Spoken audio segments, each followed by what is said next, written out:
Welcome to Hunter Beyond Time and Space Chapter 23. Unexpected Guest. There was no longer the hustle and bustle of the past in the prison, and everyone was secretly pondering about what had just happened. Only prisoners who have lived in the 18th prison for a period of time can understand the status that Li Shutong holds here. So everyone really can't understand what kind of fool would come here and talk nonsense with Li Shutong.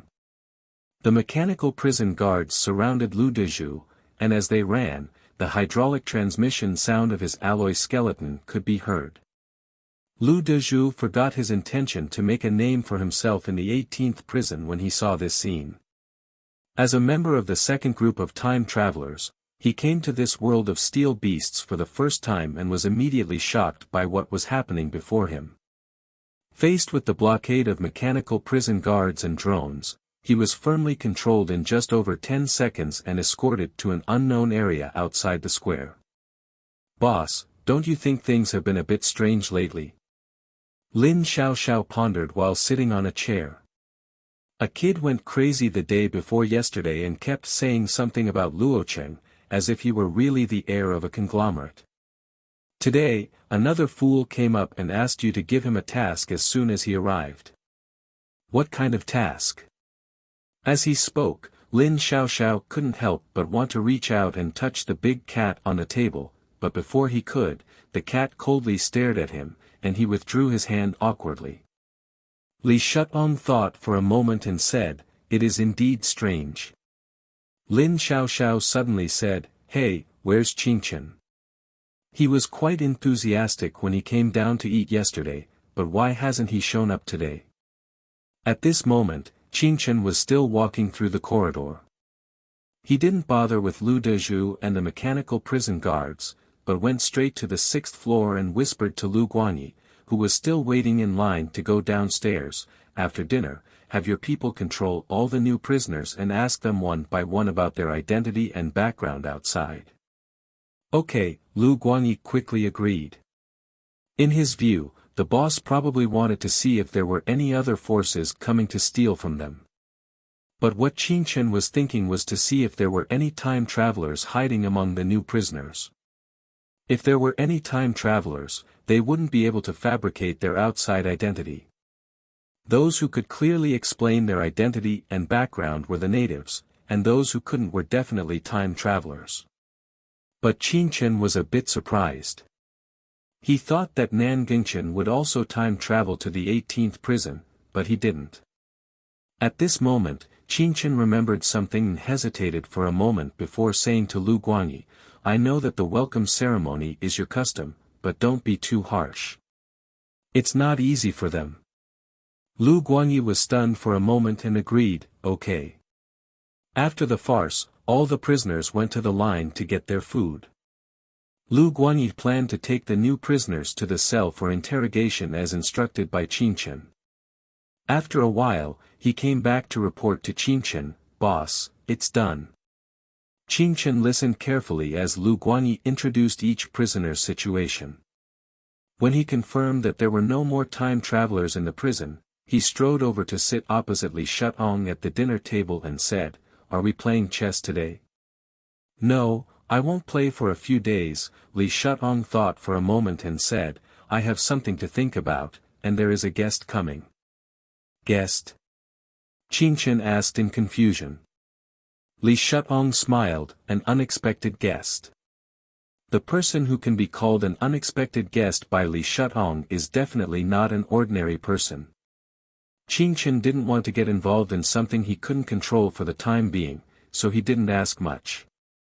He said nonchalantly, "I just saw something happen downstairs." "What happened?" Li Shutong's face showed a rare look of hesitation. "I don't know either." Even Li Shutong was confused by the time travelers. He probably had never encountered such a situation before. At this moment, only Qingchen knew that Lu Dezhu, after reading He Xiaoxiao's strategy, really treated Li Shutong as a game NPC to brush. Countdown 37 hours and 2 seconds, the alloy gate direction made a rumbling sound and then lifted up. When the alloy gate was fully opened, a bald man over 2 meters tall was being escorted in by more than 10 mechanical prison guards. Around them, there were also 9 drones blocking all escape routes for the bald man. Furthermore, when this person came in, 6 metal storms in the sky slowly began to rotate. The rotation angle of the metal storm was only 90 degrees, not 360 degrees. So as this burly prisoner walked away from certain metal storm shooting ranges, new metal storms continuously entered alert status, always locking onto him. This was the first time Qing Chen had seen someone being escorted alone during the day, and the first time he had seen the guards of the 18th prison mobilizing so much. Over 3,000 prisoners turned their heads silently, with no one speaking. The prison rang with the crisp sound of the shackle chains between the bald man's feet and the ground colliding. The bald man's body was covered in bronze-colored skin, with traces of year-round sun exposure on his face. On his arms and other exposed skin in the air, there were black totem-like patterns, eerie yet magnificent. There were no mechanical structures on him. Qing Chen used to think that Yuan was already tall and strong enough, but compared to this prisoner, he seemed a little lacking. After the bald man was taken into the prison, the mechanical prison guards gradually began to retreat towards the alloy gate, but showed no intention of unlocking his alloy foot shackles. After the mechanical prison guards left, the bald man calmly moved his wrist, then picked up a prisoner next to him and asked, "Where is Uncle Li?" The prisoner, who had undergone 7 or 8 mechanical modifications all over his body, was easily held by him like a toy. The prisoner pointed fearfully towards the restaurant, and everyone's gaze turned to Li Shutong, Qing Chen, and Yi Wan. Big Cat, who had been lazy all along, stared straight at the bald man in Li Shutong's arms. Qing Chen also looked at Li Shutong, and he smiled at him. "I didn't expect this guest to be so direct. His name is Guohuchan, and you should have heard of him. You and Yiwan should step back a bit later, don't get hurt." Yiwan glanced at Qing Chen. The degree of affection that the boss had for this young man seemed to exceed their expectations.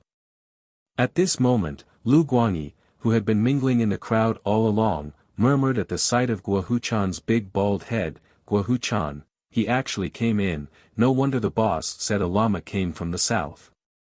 The boss doesn't even look for clues after he comes in, just playing chess and reading books with Li Shutong every day, acting like nothing's wrong. I bet he's waiting for Guohuchan to come and stir things up, and then we can sit back and reap the benefits." Brilliant. Lu Guangyi's thoughts were lively, and now in Qing Chen's eyes, he was simply a wise man who planned before acting and calculated from afar.